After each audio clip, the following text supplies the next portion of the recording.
இப்போ விநாயகர் சதுர்த்திக்கு மக்கள் விநாயகரை முழுமுதற் கடவுளாக கொண்டு வணங்கி கொண்டு வருகிறார்கள். சரி, அந்த மக்கள் கொண்டாடும் விநாயகர் சதுர்த்திக்கு உங்களுடைய வாழ்த்துக்களை சொல்லுங்கள். விநாயகர் சதுர்த்தி வழிபாடுகள் தவறில்லை, எல்லா மக்களும் பண்ணலாம். ஏன்னா விநாயகர் சதுர்த்தின்றது வருஷத்தில் ஒரு நாள் வரக்கூடியது. அன்னைக்கு அந்த விநாயகர் சதுர்த்தி இல்லைன்னு சொன்னால் அந்த மக்களுக்கு நல்ல உணவு கிடைக்காது. அந்த பண்டிகையை வச்சதால தான் அன்னைக்கு கொழுக்கட்டை, நல்ல வரப்பாச சாப்பாடு, நல்ல சாப்பாடு கிடைக்குது. அப்போ அதுக்கு அந்த பிள்ளையாருடைய பேர் தேவைப்படுத்துங்க, அது தவறு இல்லை.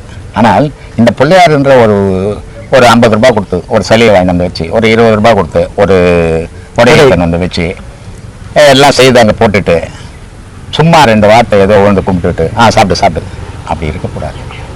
அது இல்லை முறை. ஆனால் அதனுடைய அடிப்படை என்ன அப்படின்னா, நீ சொல்கிற ஒவ்வொரு சொல்லும் அந்த மூலாதாரத்தில் குத்தணும், சேரணும். ஏன் அது மூலாதாரத்தில் சேரணும் அப்படின்னா, மனிதனுடைய மூலாதாரத்தில் தான் பிள்ளையார் இருக்கிறார். அதுக்கு அடுத்தபடியாக தான் அம்பாள் இருக்கிறார், அதுக்கு அடுத்தபடி பிரம்மா, அதுக்கு அடுத்தபடி விஷ்ணு, இப்படி எல்லா கடவுளும் ஒரு வரிசையில் இருக்குது. ஆனால் முதல்ல இருக்கிறது அங்கே பிள்ளையார் தான். ஏன் அது முதல்ல இருக்குதுன்னா, அம்பாவை பாதுகாத்து இருக்குது. கிராம பக்கத்துங்களில் ஒவ்வொரு கோவிலும் பார்த்தா 2 கண்ணு தான் தெரியும், மீத பாம்பு தான் மாச்சுன்னு இருக்கும். அப்போது அந்த தாயின்றவளை பாதுகாத்துக்கிறது இந்த பிள்ளையார். அப்போ இந்த பிள்ளையாரை கும்பிட்டுறது தவறில்லை, நல்லபடியாக கும்பிடுங்க. ஆனால் இதை கும்பிட்டுட்டு எடுத்து போய் அந்த உருவத்தை விழுந்து அந்த தெய்வம் சொல்லி வழிபட்டுட்டு அது இடத்துல காவாயில் கண்ட தண்ணியில் போடாதீங்க. அதை விட ஒரு இடத்துல வச்சுடுங்க. தண்ணியில் போடணும்னு அவசியமே கிடையாது. எங்கன்னா ஒரு ஓரம் வச்சுட்டாலும் அது காஞ்சி மண்ணா போயிடும். அந்த மாதிரி செய்யுங்க, கண்ட தண்ணியில் போடாதீங்க. இப்போ பெரிய பெரிய கிரைனில் இருக்கிற கடலில் போடுறோம். ஒரு பிள்ளையார, சின்ன பிள்ளையார எடுத்துக்கணும், 50 பிள்ளையார எடுத்து நீங்கள் கடலுக்கு போக முடியாது.